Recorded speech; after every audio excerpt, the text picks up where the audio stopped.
do you think Nintendo still benefits from not showing as much, or are they missing out on the hype cycles? Probably the initial hype cycles. I think Nintendo is doing things their way, the right way. I mean, they're very, what's the word, Corey? They always announce their direct right after everything is done, so they can be the most up-to-date thing people are talking about.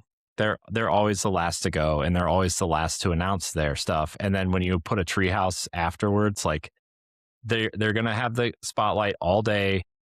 Everybody knows that there's going to probably at least be one Zelda game, one Mario game, or one Fire Emblem game, or something from their major franchises, right? There's going to be at least one major franchise there that you're not expecting, or like an update on a major franchise that you're waiting for. And like I tell Ed every time, if there are 2 or 3 things in a direct that I'm excited for, it's a win. And that's been every direct for the Switch 2 so far. You know, people are the Ocarina of Time. I mean, people are that direct was what, 2 weeks ago, 3 weeks ago at this point. Like people are going to be talking about the Ocarina of Time remake until it's out, and then they're going to be talking about it 10 years from now, 15 years from now. You know, Zelda's going to hit its 75th anniversary and nobody's going to acknowledge it, and Ocarina of Time's remake's still going to be talked about, right? Well, the remake will be remade again by then. Please don't. Just leave it. It's all right. We'll be dead by then. Well, yeah, no, yeah. But yeah, not to be dismissive of that. It's just, you know, for a while, Nintendo's kind of branched off and done their own thing.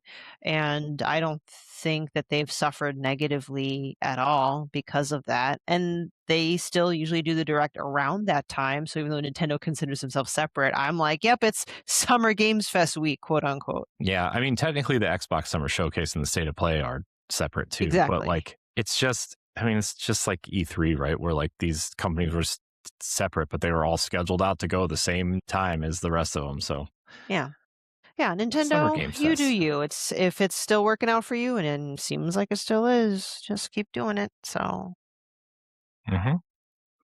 Nintendo, keep being weird. Yes, we will still buy your games. Yeah. All right, we have 2 more questions here. Jordan S on Blue Sky. Hey, Edward, Corey, and Stephanie. Ed's not here, guys. Sorry.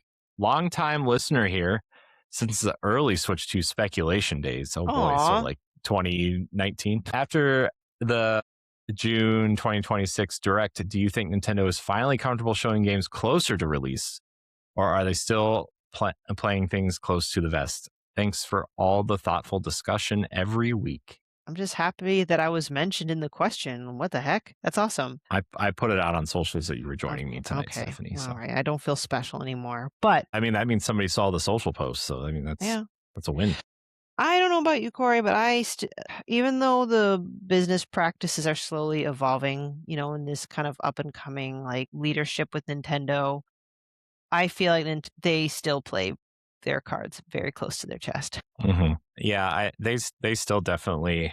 I mean, they delayed the Star Fox announcement just to make Nate the Hate angry, right? Like, but yeah, they've been doing this for a while now. Of like, they usually show things that are coming out within the next 3 to 9 months, I would say, with 1 or 2 past that mark, right? Like Xenoblade was the big one this time, right? Of like, oh, well, this is coming out in 2027. And so like they always do a great job of teasing what's coming in the mid to long term future, and then in the short term, they just do a very good job of balancing it all, I think. Yeah. I say they rarely make the mistake that other folks do, announcing things too early and then they overpromise and then things get delayed. Yes, I know Breath of the Wild got delayed, but that was for a very particular reason. Tears of the Kingdom got delayed, but other than that, like I don't recall Nintendo regularly delaying things because they announced them too early. So I think keeping things close to the chest, so to speak, is for the most part wise. They're coy about it. Certainly keeps us guessing. Yeah, and I just think like Zelda is really the only one that they always show early, and then they just Anuma is such a perfectionist that he just wants to keep polishing and changing and changing. I mean, how many times, even though Breath of the Wild kind of had the same art style and look to it, if you go from that initial reveal trailer and follow it, it looks totally different in every single trailer. The towers look different.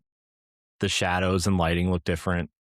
The graphical styles look different. Like you know, it's but that's Nintendo and Zelda. Zelda is their premier franchise. Mario is always going to be their headliner. It's always going to be their mascot, whatever. But Zelda is like their prestige premier franchise, Mm. and they're always going to make sure it's perfect before it comes out.